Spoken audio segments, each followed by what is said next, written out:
এই ভর্তাটা কিন্তু শিলপাটায় বেটে ভর্তাটা তৈরি করলে সব থেকে বেশি মজা লাগে। অনেকে এই ভর্তাটা ব্লেন্ডারে ব্লেন্ড করে বানান, তবে আমি বলবো সেই ক্ষেত্রে পাটায় বেটে ভর্তাটা কিন্তু অনেকটা বেশি মজা হয়। আসসালামু আলাইকুম সবাইকে। বাসায় গেস্ট এসেছিল, তো গেস্টের জন্য অনেক কিছুই আয়োজন করেছি, কিন্তু তার মধ্যে এই ভর্তাটা তৈরি করেছিলাম। কিন্তু সবাই সব কিছু রেখে শুধু এই ভর্তা দিয়েই খেয়েছে। এতটাই মজা হয়েছে, আর এই ভর্তাটা খেতে কিন্তু অনেক বেশি ভালো লাগে। তো আশা করছি আজকের এই ভর্তা রেসিপিটি আপনাদের কাছে ভালো লাগবে। এখানে কিছু মাংস নিয়েছি, কিছু মাংস বলতে এখানে আমি 2 টুকরো মাংস নিয়ে এসেছি। আর মাংসগুলোকে একটু ভালো করে থেতো করে নিয়েছি, আর থেতো করে নেওয়ার পর হাত দিয়ে একটু ছাড়িয়ে নিচ্ছি।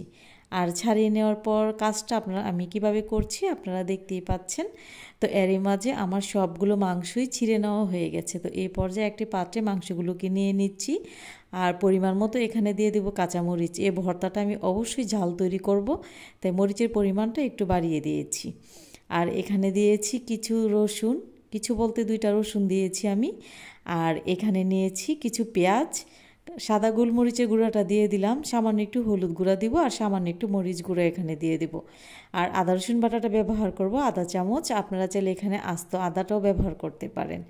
পরিমাণ মতো দিয়ে দিয়েছি লবণ, আর দিয়ে দিলাম সয়া সস 1 টেবিল চামচ পরিমাণ, দিয়ে দিলাম রেগুলার রান্নার তেল। আর সবগুলো উপকরণ একটু ভালো করে মাখিয়ে নিতে হবে। এই ভর্তাটা যারা খেয়েছেন তারা তো এই ভর্তাটার স্বাদ জানেন, আর যারা এখনও এই ভর্তাটা তৈরি করেনি আমি বলবো একবার হলেও ঝাল ঝাল করে এই ভর্তাটা তৈরি করে দেখুন, মুখে স্বাদ লেগে থাকবে, খেতে এতটাই ভালো লাগে। তো সবগুলো উপকরণ একটু ভালো করে মাখিয়ে নিয়েছি। মাখিয়ে নেওয়ার পর হাতটা ধুয়ে 1 কাপের পরিমাণ মতো এখানে পানি দিয়েছি।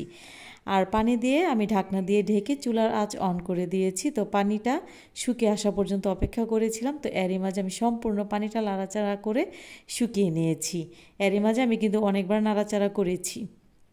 তো এরই মাঝে আমার পুরো রান্নাটা কমপ্লিট হয়ে গেছে, তাই এই পর্যায়ে আমি মাংসগুলোকে ঠান্ডা হতে দিয়েছি। তো এই ফাঁকে অন্য প্যানে আমি দিয়ে দিয়েছি পরিমাণ মতো সরিষার তেল, শুকনো মরিচ, আর কিছু রসুনের কোয়া নিয়েছি। আর রসুনের কোয়াগুলো আমি অবশ্যই খোসাটা ছাড়িয়ে নিয়েছি।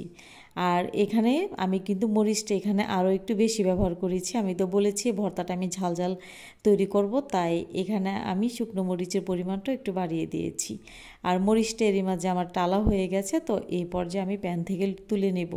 তো প্যান থেকে তুলে নেওয়ার পর রসুন এবং পেঁয়াজটা আমি হালকা বাদামি কালার করে ভেজে নেব।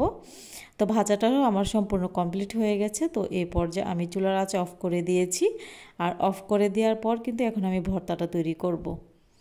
এই ভর্তাটা মেহমানদের যখন তৈরি করেছিলাম, মেহমানরা কিন্তু অনেক বেশি পছন্দ করেছে। সব আইটেম বাদ দিয়ে কিন্তু এই ভর্তা দিয়ে প্লেটের ভাত শেষ করে ফেলেছি। খেতে এতটাই ভালো লাগে। আর এই ভর্তাটা তৈরি করা কিন্তু খুবই সহজ, আর খুব কম সময়ে তৈরি করা যায়। তো এরই মাঝে মাংসগুলোকে আগে বেটে নিয়েছি। বেটে নেওয়ার পর শুকনো মরিচের সাথে আবারও সামান্য একটু লবণ দিয়েছি। লবণটা দেওয়ার কারণে কিন্তু শুকনো মরিচটা একটু তাড়াতাড়ি ফিনিশ হয়ে যাবে। তো এরই পর্যায়ে আমার শুকনো মরিচটা যখন বাটা হয়ে গেছে, এখন আমি দিয়ে দিচ্ছি ভাজা পেঁয়াজ এবং রসুন। এটা আমি ভালো করে কিন্তু বেটে নিয়ে নিই, হালকা একটু আলতো হাতে বেটে নিয়েছি। আর বেটে নেওয়ার পর সবগুলো উপকরণ আবারও আমি একসাথে ভালো করে মাখিয়ে নিচ্ছি। রসুন এবং পেঁয়াজটা আমি কিন্তু ভালো করে ফিনিশ করিনি, হালকা একটু বেটে নিয়েছিলাম। আর এই ভর্তাটা এতটাই লোভনীয় কি আর বলবো। রেসিপি ভালো লাগলে শেয়ার করা অনুরোধ রইল।